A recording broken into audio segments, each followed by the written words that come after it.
have a moratorium on that idea of, oh, that wanky, arty, farty shit. We need to have a moratorium on all that because it's just making us more mediocre and beige by the day. 1, 2, hook right in. Shaggy, shaggy, shaggy! I think I was musing on writing about a man like Peter Plum for a long time before I wrote it, about a guy post-career, but it was at the beginning of the pandemic in 2019, and I was living in London in a basement flat, and I kind of had an idea about a tough guy being rescued by poetry, you know, and that story kind of became Plum.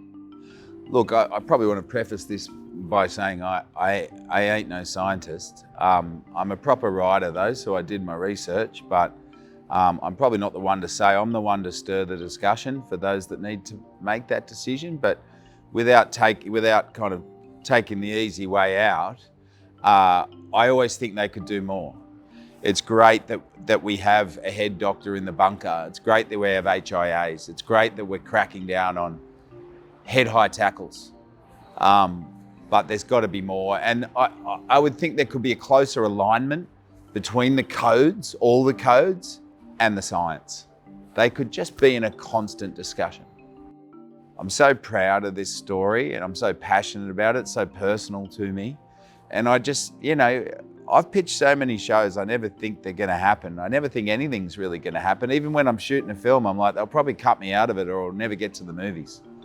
And the fact that this was gonna happen, it was gonna go on TV, and it was the story that I've just loved so much. And it's my two great loves, footy, poetry, set in my hometown about things I truly believe in, male communication and love and art, that I just was overwhelmed with pride. And the fact that the crew, Drew English, the DOP and the crew, they kind of seemed to be like really trying to make it good. All the departments. I was just really proud, but it was wild. There was never a second where I didn't have 10 things to do. I feel like Plum's the best thing I've ever done as a writer and an actor, and that's because I have all my ammunition. For me, drinking wasn't very peaceful. And yeah, just the serenity and the peace and the calm. My brain is the most fertile it's ever been, and I feel young and excited again. Yeah, look, I'm not about to preach and tell everyone to do it. It's just something I had to do, and I love it. I feel very, very alive. I think everybody would be surprised how involved in the arts they are without actually admitting it. What did we do in the pandemic? We watched all the shows that were available to us on streaming. We listened to music. And then when we have weddings and funerals, we drag out a poem that touched us at high school.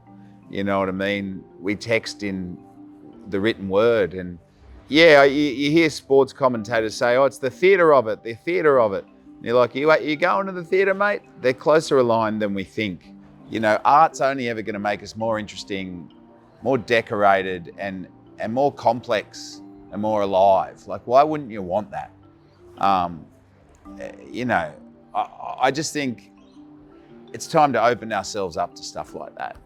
It's getting very boring, the notion that that's something you can't or shouldn't do. I think rejection is God's protection. I wasn't meant to go to drama school. You know, I was meant to be untrained actor.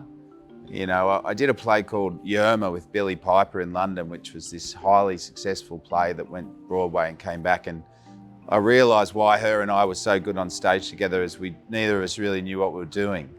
And I think my acting is good because I don't know what I'm doing, and I think it could almost be like a centipede finding out how to use his feet. He might never walk again, and that just wasn't my journey. There's a poem I wrote called Chasm, which is about my last NIDA audition, where it came down to me and another girl for New South Wales position, and after doing the Shakespeare and the Modern 58 times each, they said, Brendan, do your Edmund from King Lear across a chasm. And I went, okay. And then I got up and went, I don't know what a chasm is. But I didn't feel like I could say to the lady, I don't know what a chasm is. So I kind of was just doing it all crazy. And she said, that's enough. And because I'd never heard the word chasm in Cronulla, but I ended up going back and teaching at NIDA like 8 years later, you know, which was nice. I was like, chasm's back. But, you know, there is no journey for an artist. Like, this is my journey. I went out to Bathurst, learned to juggle, was in the circus, made my own work, put on shows at the old Fitzroy. Mum, you know, couch, made the posters. And I still feel like that guy. I just make my own shit happen. But everyone has different journeys as an artist. There's no one way to be successful. Drank our first ever beer in that ditch, warm as piss. Ah, my brain is on fire.